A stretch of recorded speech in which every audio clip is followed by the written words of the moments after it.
Senhoras e senhores, lhes convido a conhecer meu canal na plataforma Roxa ao Lado, onde tenho feito transmissões ao vivo quase todos os dias. É o primeiro link no comentário fixado. Aguardo vocês lá.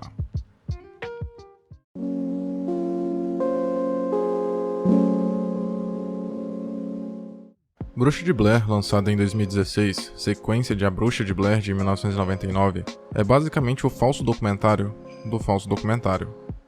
O longa parte da obsessão do irmão de Heather, protagonista do filme original, em descobrir o que aconteceu com sua irmã. A grande novidade, como era de se esperar, é a utilização de aparatos tecnológicos que em 1999 ainda não eram realidade, sendo o principal as diversas câmeras, para garantirem diferentes ângulos durante a exibição, e uma maior perspectiva. Em contrapartida, nota-se que a proposta é ligeiramente diferente da do primeiro filme, visto que este apresenta um teor mais descompromissado em seus primeiros minutos, devido à interação dos protagonistas. No longa original, era notável a preocupação profissional por parte dos cinegrafistas, mesmo que fossem amadores. Obviamente eles conversam de maneira descontraída, mas basicamente em qualquer lugar que estavam, o foco era o documentário. Já no filme de 2016, existe um claro esforço em tornar tudo mais atrativo, principalmente pelos atores vagamente adolescentes e todo o clima de aventura. Quase não existe ameaça, mesmo o desaparecimento da Heather tendo sido em volta de mistérios não solucionados. Na obra de 99, por mais que os três amigos não levassem tão a sério as lendas em volta da cidade, existia um compromisso e receio que contagiava a narrativa, tornando-a assustadora por si só. O público não fica necessariamente com medo, mas sabe que deve ficar atento, porque algo de ruim vai acontecer.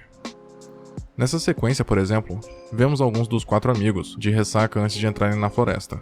Isso é para ressaltar a descrença, já bem evidente de certos personagens, e ainda serve como elemento que fortalece o sentimento de despreparo daquele grupo, sendo um dos motivos para a falta de destreza diante dos perigos que os esperam, mas, simultaneamente, enfraquece a seriedade que o longa tenta empregar posteriormente. Para ficar claro, o fato de ter momentos de descontração antes de adentrarmos a floresta, junto com essas pessoas, é totalmente compreensível. São um bando de amigos e não acreditam nas superstições em volta do caso.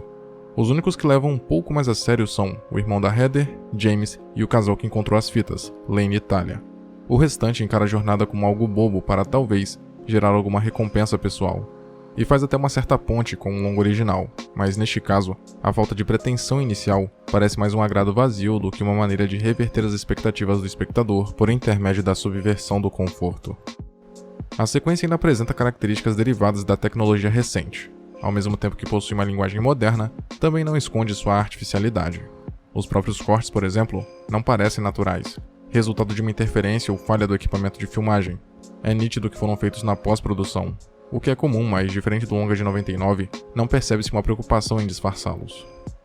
Algumas cenas até apresentam um certo granulado para simular a sensação do filme original, o que é explicado porque um dos personagens utiliza uma câmera antiga, então de vez em quando a fotografia do longa muda para emular a estética clássica, mas são momentos pontuais de homenagem, nem chega a ser um artifício realmente necessário. Às vezes, vemos takes bem rápidos de situações corriqueiras, como alguém indo dormir, entregando lanternas e suprimentos, ou o porta-malas batendo. É uma maneira de tornar o filme mais dinâmico, porém contribui para a artificialidade supracitada. Não parece que estamos vendo imagens encontradas, e sim que alguém pegou as filmagens de todas as câmeras que estavam espalhadas entre os 6 personagens, as editou com cuidado e colocou o resultado final no YouTube, por exemplo. Tudo bem que a premissa é exatamente criar esse ar de modernidade, mas ainda destoa da essência esperada, além de abrir mão da verossimilhança, característica primordial do found footage. Por outro lado, é preciso destacar o uso de outros equipamentos na trama. É a maneira mais óbvia de atualizar um filme de terror datado pela tecnologia. Utilizar a mesma premissa, porém, com um notável avanço nesse quesito. Então, os personagens possuem GPS, rádio, celular, câmeras auriculares e até um drone. Porém, como era de se imaginar, nos momentos críticos, o que poderia auxiliá-los a sair da floresta ou pedir ajuda, torna-se inútil.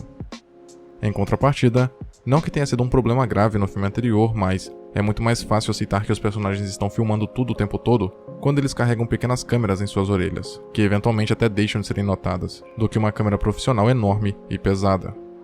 Nesse sentido, o longa ganha credibilidade. Contudo, graças a esse artifício, parece que os personagens estão o tempo todo olhando diretamente para a câmera, o que de fato estão. Mas como as câmeras ficam ao lado do rosto, isso aumenta o senso de artificialidade. Bruxa de Blair aumenta consideravelmente a mitologia do primeiro filme, criando uma correlação entre os símbolos, feitos de gravetos, e as pessoas atormentadas por eles, o que já tinha sido sugerido no longa original, mas não usado da mesma forma explícita e visceral que nesse caso, além de ampliarem a lenda em torno da bruxa e como ela morreu de verdade. Porém, o mais significativo é que o sobrenatural não é mais apenas uma possibilidade. Fica comprovado que forças além da compreensão humana estão agindo naquela floresta. Ao contrário do que vemos em A Bruxa de Blair, que desenvolve seu terror a partir da ambiguidade das situações derivada da crença das pessoas. Assim, um barulho na mata pode ser o vento, um animal passando ou um galho caindo no chão, mas que podem ser confundidas com ações da suposta bruxa, devido à paranoia, a loucura provocada pelo isolamento. Essa incerteza acerca da natureza dos eventos era o mais assustador para os personagens. Não saber o que está acontecendo, perceber que além de não possuírem controle nenhum sobre a situação, também era impossível pedir por ajuda, deixa as pessoas angustiadas.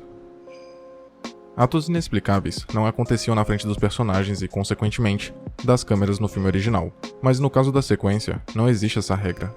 Desse modo, é evidente que Bruxa de Blair não possui pretensão nenhuma de manter um mistério em volta da entidade.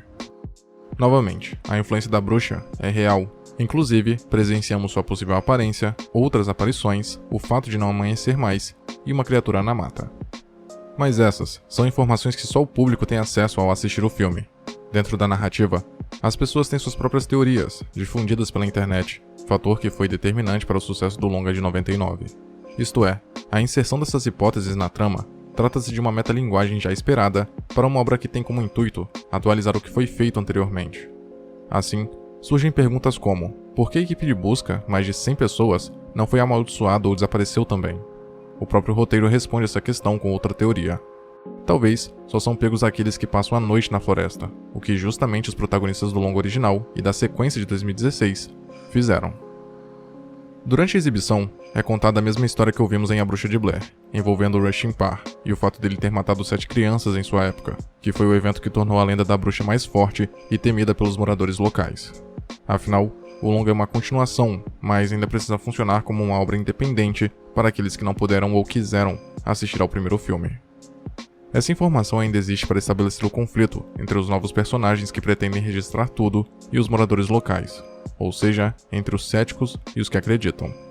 Dito isso, o terror é finalmente apresentado no começo do segundo ato, quando barulhos suspeitos são ouvidos fora da barraca, semelhante ao primeiro filme, inclusive. Também é nesse momento em que os jumpscares começam a surgir, um atrás do outro, principalmente devido a atitudes estúpidas, como sair em busca de alguém no meio da floresta, completamente escura. Isso se torna tão irritante eventualmente, que quando acontece 2 vezes seguidas, a própria personagem clama para que parem com isso. Mas o filme possui ocasiões genuinamente apreensivas, notáveis pelo uso eventual da primeira pessoa. Esse recurso é realmente eficiente para criar uma atmosfera de tensão e medo, principalmente quando auxiliado pela estática do rádio, do mau contato da lanterna e das vozes que parecem próximas, além dos barulhos estranhos. Existe até um momento interessante onde o desconforto é acentuado pela claustrofobia, quando uma personagem precisa passar por um buraco estreito. Pode parecer ínfimo diante da presença maligna e intangível de uma entidade sobrenatural, mas o fator material deixa o espectador verdadeiramente apreensivo. Mais tarde, descobrimos que Lane e sua namorada forjaram símbolos feitos de graveto para, teoricamente, alertar os outros sobre o real perigo da floresta. Como resultado, os 4 amigos ficaram tão assustados que decidiram abandonar a missão e ir embora. Porém, ao descobrirem a farsa, o grupo decidiu se separar dos 2. Desse modo, embora a audiência saiba que a ameaça é real, tanto pela premissa quanto por existir precedentes, a descoberta das intenções ocultas do Lane era necessária para encorajar os personagens principais a continuarem a busca pela floresta. Já que tudo era supostamente falso, não existiam mais motivos para continuarem com medo. Contudo, os personagens realmente dormiram até as 14 horas e ouviram barulhos inexplicáveis à noite. Pode até existir uma explicação racional para esses fenômenos, mas eles ajudam a justificar e a entender as ações do Lane. Os 4 amigos só voltam a levar a sério a situação em que estão quando se dão conta de que estão andando em círculos, mesmo seguindo o GPS. Ainda assim, tudo acontece muito rápido. No longa de 99, existe um esforço louvável de desenvolver um terror psicológico mais palpável nos personagens.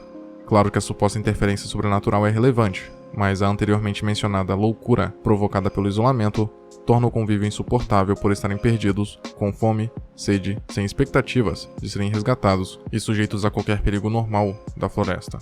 Ou seja, antes do medo irracional, existe o receio lógico. Bruxa de Blair não esconde que é uma sequência. A intenção realmente é dar continuidade aos eventos vistos em A Bruxa de Blair. Inclusive, o diretor aproveita todas as oportunidades de fazer homenagens aos momentos clássicos, como, por exemplo, a repetição do artifício de aproximar bastante a câmera do rosto dos personagens para evidenciar seu desespero e deixá-los próximos do público. Mas nada que se compare à cena da Heather desabafando sozinha em sua barraca, praticamente aceitando seu destino, ao mesmo tempo em que chora porque está morrendo de medo. É evidente que o cineasta estava mais preocupado em dar algo menos sugestivo à audiência. Deixar claro o que estava acontecendo com aquele grupo, o que lhe permitiu reservar bastante ação para o desfecho da história, que aliás demora a acontecer. Dentre as várias diferenças entre uma obra e outra, nesta, os personagens restantes até chegam a descobrir por intuição como não serem mortos pela bruxa. Era só não olhar diretamente para ela, obedecê-la, mas obviamente isso só serve momentaneamente. É útil para criar um leve sentimento de esperança de que alguém conseguirá escapar, algo completamente descartável e nem ao menos sugerido no longo original. Muito obrigado por ter chegado até aqui.